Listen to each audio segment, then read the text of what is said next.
तो चलिए हम जानते हैं केंद्र सरकार द्वारा, सेंट्रल गवर्नमेंट द्वारा और कुछ पॉपुलर स्कीम्स। अगला है डिजिटल इंडिया, जो कि बहुत ही पॉपुलर है and it's very very necessary in today's time as well, and you all know that we all have achieved this well and we are also achieving it, not only just achieved, क्योंकि अभी हम उस रास्ते पे हैं कि हम और भी ज़्यादा जो है अच्छे तरीके से डिजिटलाइजेशन का अच्छे वे में उपयोग कर सकें। तो डिजिटल इंडिया के बारे में बात करते हैं। The digital India scheme was launched in 2015 to transform India into digitally empowered society and knowledge economy.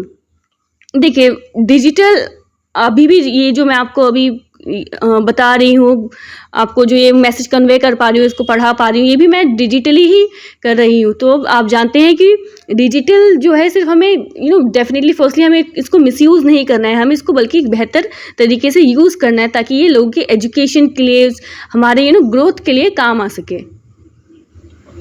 तो ये कब हुआ था लॉन्च? 2015 में।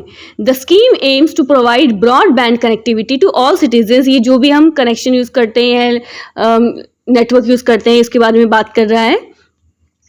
To all citizens, promote digital literacy and provide digital services to all. अब आप एक डिफरेंस देखेंगे कि पहले ऐसा था कि पहले भी टेक्नोलॉजी थी, कई सारे ऐसे प्लेटफॉर्म्स थे, ई रिसोर्सेज थे, बट अब और भी ज़्यादा हो गया क्योंकि हर सारी चीज़ों को जो है डिजिटलाइज कर दिया गया है। ठीक है, अब जैसे हम किसानों के बारे में बात करें तो किसानों के लिए जो सुविधाएं हैं और भी जो सारी स्कीम्स है या उसके उनसे रिलेटेड कोई ऐसी चीज़ें हैं तो उसको भी डिजिटलाइज फॉर्म में कर दिया गया है। और इसमें सिर्फ मोबाइल के बारे में हम बात नहीं कर रहे हैं या सिर्फ हम नेटवर्क के बारे में बात नहीं कर रहे हैं, बल्कि हमें ओवरऑल सारे जो कनेक्टिविटी है हम उसके बारे में बात कर रहे हैं, है ना। So it is for providing the digital services to each and every citizen of India. The scheme has been successful in promoting the use of digital technologies in various sectors. Various sectors मतलब अलग अलग क्षेत्र में, अलग अलग जगहों पे जो काम से रिलेटेड है। अभी मैंने आपको किसानों का एग्जांपल दिया, कई सारे ऐसी जगह है, चाहे फैक्ट्रीज हो गया, प्राइमरी, सेकेंडरी, टर्शरी सेक्टर, पढ़ाई में तो बहुत ज़्यादा आपने देखा होगा कि डिजिटलाइजेशन का उपयोग हो ही रहा है। और कहीं ना कहीं एजुकेशन के लिए ही है, आप जानते ही हैं, काफ़ी हद तक ये मिसयूज़ के लिए नहीं है। तो ये जो एम्पावरमेंट की बात कर रहे हैं, पावर टू एम्पावर, ओके, यहाँ पे एम्पावरमेंट आप ध्यान रखिए, इस पर ध्यान केंद्रित होता है सबका कि एम्पावरमेंट की बात कर रहा है, लेकिन एक पॉजिटिव वे में, एक ग्रोथ वाली वे में, ना कि मिसयूजिंग वाले वे में। आगे पढ़ते हैं। The scheme has been successful in promoting the use of digital technologies in various sectors and has helped in the growth of digital economy, जो कि सही है, सच बात है। अब आप देखते हैं कि अब कोई सर्टिफिकेट वगैरह भी होते हैं, आप अप्लाई कर सकते हैं, ऑनलाइन कर सकते हैं, पहले इतना नहीं था, ठीक है, लेकिन अब और भी ज़्यादा हो गया है। और इससे क्या होता है, लोगों को एक सुविधा भी मिल जाती है, उनको ज़्यादा ऐसे ट्रबल, ऐसी परेशानियां नहीं होती कि उन्हें अब पेमेंट वगैरह की बात कीजिए, उन्हें घंटों भर लाइन में खड़े होने की ज़रूरत नहीं पड़ती, बल्कि कई बार वो डिजिटलाइजेशन के माध्यम से जो है अपना काम कर सकते हैं। तो यहाँ पे उस एम्पावरमेंट की यहाँ पे बात कर रहे हैं। ये है उसका लोगो, बहुत पॉपुलर है ये स्कीम।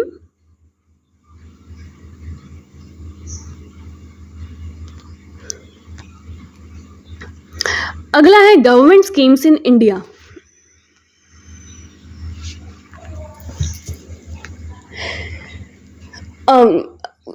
मेक इन इंडिया, जो कि बहुत ज़रूरी है।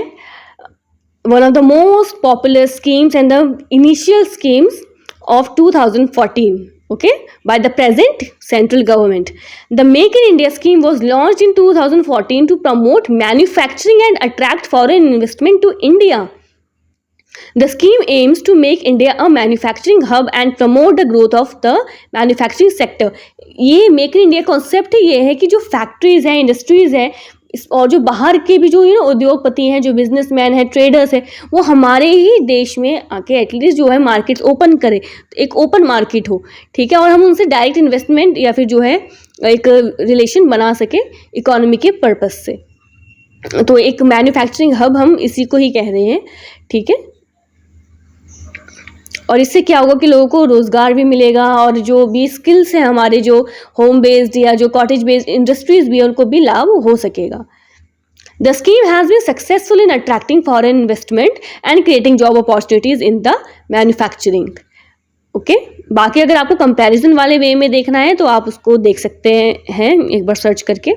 ये देखिए मेक इन इंडिया का लोगो और किस तरीके से ये लोगो जो है हमारा अगेन फोकस जो है बढ़ाता है। अब देख सकते हैं लायन है और वो किस तरीके से जो है लायन को बनाया गया है। यहाँ पे जो भी मैन्युफैक्चरिंग या इंडस्ट्री से रिलेटेड जो मैकेनिकल पार्ट्स हैं, टूल्स हैं, उसको यूज़ किया गया है और उसमें लिखा है मेक इन इंडिया, यानी कि हमारे ही कंट्री में ये चीज़ें बनाई जाए, मार्केट ओपन हो, फैक्ट्रीज ओपन हो और जो है हमें हमारे ही देश के लोगों को एटलीस्ट जो है जॉब अपॉर्चुनिटीज़ मिले और स्किल्स का जो डिफरेंट स्किल्स हैं लोगों के पास, जिस भी चीज़ में चाहे वो कारीगरी है या फिर जो भी किसी चीज़ से रिलेटेड एक टैलेंट रखते हैं उसको भी आगे लाया जाए। अगेन एक बहुत ही पॉपुलर वन, इन सारे जो मोस्ट पॉपुलर वन आपको लगते हैं, जो बहुत ज़्यादा सुने सुनाए से लगते हैं, आप जानते हैं हाईलाइटेड वाले, उन पे क्वेश्चन ज़रूर आते हैं। तो अगला है बेटी बचाओ बेटी पढ़ाओ। द बेटी Bachao Beti Padhao scheme was launched in 2015 to address the issue of the declining child sex ratio and promote the education of girls. अभी भी कई सारी ऐसी जगह हैं, आपने देखा होगा, इवन दो ये सारी चीज़ें हैं सरकार इतना प्रोवाइड भी कर रही है कि बेटी बचाओ बेटी पढ़ाओ और एजुकेशन इतनी कंपलसरी है, शिक्षा को इतना महत्व दे रही है, इतनी सारी सुविधाएं प्रोवाइड कर रही है, पर कई सारे ऐसे लोग जो हैं अभी भी जो अपनी अपनी सोच में है वो घिरे हुए हैं। तो कहीं कहीं पे है ऐसा कि पूरा अभी जो है ये कॉम्बैट नहीं हो चुका है, बल्कि अभी इसको होना बाकी है। तो ये क्यों कराया गया था कि डिक्लाइनिंग चाइल्ड सेक्स रेशियो की वजह से कई सारे ऐसे लोग होते हैं जो आप जानते हैं जेंडर बायस या जेंडर पार्शियलिटी की वजह से जो ये सोचते हैं कि गर्ल्स को हम नहीं भेज सकते, वो घर का काम कर लेंगी, या जो भी जेंडर स्टीरियोटाइप है उसकी वजह से भी है ये। ठीक है, कई सारी जगहों पे गर्ल्स को एक्सेप्ट नहीं किया जाता था, लेकिन अब इसमें जो है एक आप देख रहे होंगे, अब चाहे गर्ल हो या boy, they are coming forward. Okay, next step, the scheme has been successful in creating awareness about the importance of educating girls and has led to an improvement in the child sex ratio in some parts of the country। जहाँ पे child sex ratio में बहुत ज़्यादा difference था, difference in the sense कि वहाँ पे हो सकते हैं लड़कों की मात्रा मतलब संख्या जो है बहुत ज़्यादा है जबकि लड़कियों की बहुत कम है। अब इसमें जो है सुधार देखने को मिला है और लोगों के अंदर अवेयरनेस भी आई है। बेटी बचाओ बेटी पढ़ाओ ये बहुत ही पॉपुलर वाला है, आप उसका लोगो देख सकते हैं यहाँ। अगला है government schemes in India, skill India. मैं बार बार वही लाइन बोल देती हूँ, गवर्नमेंट स्कीम्स इन इंडिया, क्योंकि ये डेफिनेटली उसी का पार्ट है। तो स्किल इंडिया बहुत ही पॉपुलर वन है और इसके रिगार्डिंग भी जो क्वेश्चन आता ही है। The Skill India scheme was launched in 2015, date year याद रखिएगा, 2015 में लॉन्च हुआ था, to provide skill training to the youth of the country and improve their employability. कई सारे ऐसे लोग होते हैं, ऐसे बच्चे होते हैं जो स्किल्स में जो भी उनके पास टैलेंट है, ठीक है, चाहे वो क्राफ्ट्समैनशिप हो, चाहे वो पॉलिटेक्निक हो, या जो भी जिस भी क्षेत्र में उन्हें लगता है कि वो बहुत ही अच्छे हैं और भी सक्षम बनना चाहते हैं, तो ये स्पेशली उनके लिए है, उनकी स्किल्स को डेवलप करने के लिए है और आगे चल के उन्हें स्किल्स को वो अपने एम्प्लॉयमेंट बना सकते हैं, उन्हें एम्प्लॉयमेंट अपॉर्चुनिटी मिल सकती है।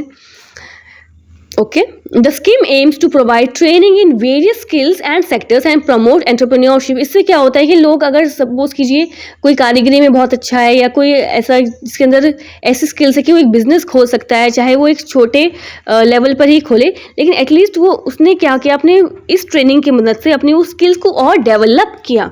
ठीक है, तो इसके अंदर इस स्कीम के अंदर उन स्किल्स को जो है डेवलप कराया जाता है और भी ज़्यादा उसके बारे में मतलब ट्रेनिंग दी जाती है नौजवानों को। The scheme has been successful in providing skill training to a large number of people and has helped in the growth of the skilled work force in the country. इससे क्या होगा, एटलीस्ट जो लोग कई सारे ऐसे इंस्टीट्यूशंस होते हैं, कॉलेजेस, यूनिवर्सिटी, जहाँ पे उन्हीं स्किल्स के लिए काफ़ी पैसे लगते हैं, उन्हें सीखने के लिए, ट्रेनिंग देने के लिए, और कई सारी ऐसी जगह हैं जहाँ पे बहुत मुश्किल होता है, हो सकता है वहाँ एक्सेसिबिलिटी नहीं हो। हालांकि हम ये सारे स्कीम्स लॉन्च हुए हैं, हर जगह के लिए हैं, पर फिर भी जो भी कारण इनके पीछे रहा हो, तो इसमें क्या है, एटलीस्ट एक विकास देखने को मिला है। हिंदी में हम इसे कहते हैं कौशल भारत, कुशल भारत। हम कौशल बनेंगे जब तो हम कुशल भारत बनाएंगे। तो ये है स्किल इंडिया का लोगो। The Indian government has launched several schemes to promote the socio-economic development of the country, जो कि सच बात है।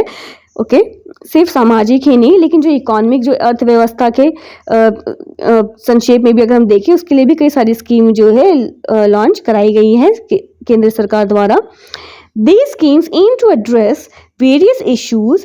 अगर जैसे आपको एक जनरल आंसर करना है कि इन स्कीम से क्या होता है, हमें क्या लाभ मिलेगा, तो ये सारे ही आप देखेंगे जो भी सेक्टर्स है या जो भी पार्ट्स हैं, जो एक बेसिक नीड है, उन सबको कवर करता है, such as health care, education, sanitation and employment.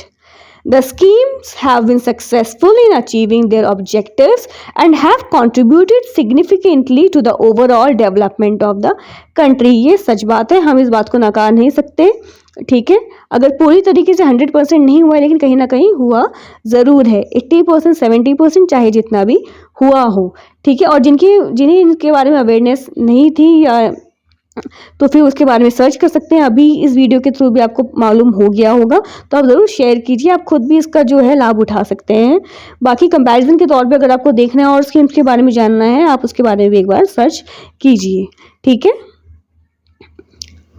चलिए मैं इस वीडियो को यहीं पर ही अभी एंड करती हूँ। अगर इससे रिलेटेड मैं ट्राई करूँगी, अगर मैं इसमें जो मैंने बताया था कि जो बाकी स्कीम्स जो भी लेटेस्ट दिखाई जा रही है, और भी कई ऐसे स्कीम्स हैं, ठीक है, पर ये ज़्यादा पॉपुलर वाले थे और रिसेंट वाले थे, मतलब 2014 ऑनवर्ड्स थे, और ये बिल्कुल लेटेस्ट मैंने ये जो है रिसर्च करी है और उसी के अकॉर्डिंग ही मैंने आपको बताया है। Okay, so thank you so much, I hope you have understood, so I'll meet you in the next video, till then bye bye, take care।